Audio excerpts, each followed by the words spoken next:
Après la phase des mouvements, des activations des unités, vient la phase du corps à corps. Cette phase permet de résoudre les corps à corps. Donc, à Légion d'honneur, on va avoir au corps à corps des physiques. Le français a un physique de 4, l'écossais a un physique de 4, dans cette configuration-là. Ils ont tous deux une colonne d'attaque, et on va opposer les physiques des troupes qui sont engagées au corps à corps. Dans le livre de règles ou sur la fiche d'annexe, vous trouverez ce tableau qui vous permet de donner, comme c'est indiqué ici, le chiffre pour toucher, pour éliminer un adversaire. Donc on prend le physique de l'adversaire, de l'attaquant, de 4, qu'on oppose au physique du défenseur, à savoir 4. Et il faut faire un 4+. C'est-à-dire que là, le joueur écossais a l'initiative. C'est lui qui tape en premier. Il tape en premier avec les 2 premiers rangs, plus ces 2 figurines. Dans cette formation, et quelle que soit leur formation, tant que l'unité reste en ordre, qu'elle n'est pas en désordre, elle tape avec les 2 premiers rangs, plus les 2 figurines, sur les côtés, infanterie ou cavalerie.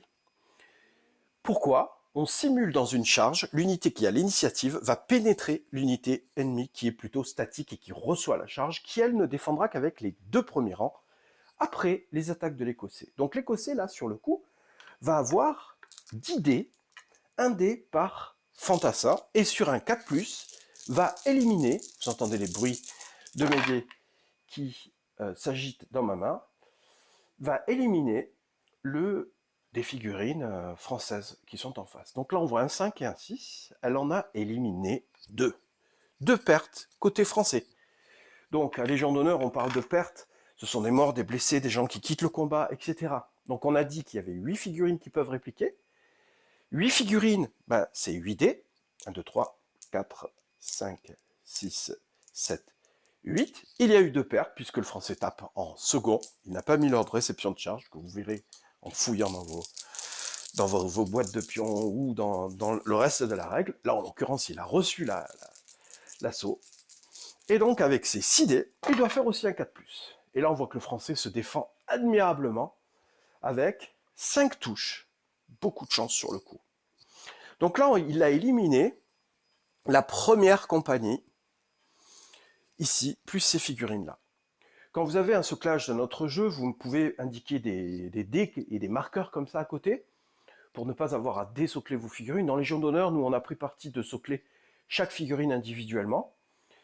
Là, pour plus de facilité, je vais vous laisser les 2 dés. Donc du coup, en enlevant les figurines directement parce qu'elles sont soclées individuellement, on peut faire un compte très rapide, comme vous pouvez le voir ici. Et on va avoir 2 pertes côté français et 5 pertes côté écossais. Donc l'écossais, sur le coup, a bien souffert sur notre ami français. Qui a gagné le corps à corps? Donc, il vous suffit de suivre le tableau ci-contre, dans l'ordre, et de lire dans l'ordre ce qui va se passer. Donc, ce qu'il faut regarder, c'est déjà qui a l'initiative. L'écossais. L'écossais a 2 étendards, on va le simuler dans la boîte ici. Il a 2 étendards. Le français a un étendard. On donne des bonus aux étendards dans Légion d'honneur pour simuler le nombre d'hommes qui sont autour de l'étendard et qui donnent cette fougue et cet hareng qu'on a pendant la bataille avec des pistolets, des piques, etc. Les étendards donnent des bonus. Ensuite, on va regarder qui a chargé. L'Écossais a chargé, donc il a un +1 à la charge. Vous verrez, après en avançant dans la règle, que certaines troupes ont des bonus à la charge, l'Écossais peut avoir un bonus supplémentaire. Mais là, nous allons rester simple pour plus de facilité dans le jeu. Ensuite, on va regarder si on suit l'ordre du tableau. Est-ce que c'est de la cavalerie? Non. Le nombre de pertes. L'Écossais a fait 2 pertes au Français. Le Français a fait 5 pertes à l'Écossais. Et là, on va continuer.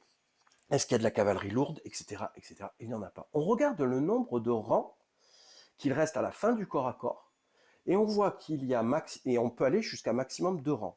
Il y a 2 rangs complets qui sont encore en état de combattre côté écossais. On met 2. Côté français, on a 2 rangs, et on a du rab pour les corps à corps suivants si jamais il y avait un souci. Ensuite, on regarde s'il y a une position surélevée. Dans ce cas, il n'y en a pas. Des malus éventuels, il n'y en a pas. Et là, en fait, on a 2 scores. On a un score côté écossais de 3, 4, 5, 6, 7. Et on a un score côté français de 6, 7, 8. Et on voit qu'en fait, parce que l'Écossais a chargé, parce que pour cette troupe il y a 2 étendards, le Français ne va gagner le corps à corps que de 1 point. Et ce point, c'est le point qu'il faudra déduire à la psychologie de l'Écossais pour savoir s'il va rester au combat ou s'il va fuir. Suite dans la prochaine vidéo. Une chose qui est très importante, à Légion d'honneur, ce qu'on simule, c'est la fatigue des troupes. À la fin de chaque corps à corps, vous mettrez de chaque côté, vainqueur ou gagnant, un pion fatigue qui baissera le physique de votre unité. Très important. Et un pion désordre qui simulera le fait que les unités, pendant les tours prochains, si jamais l'Écossais ne fuyait pas, elles restent engagées et ça simule une mêlée qui n'est plus structurée. Il n'y aura plus de bonus de rang, il n'y aura plus du combat sur plusieurs rangs, mais seulement les premiers rangs qui seront engagés.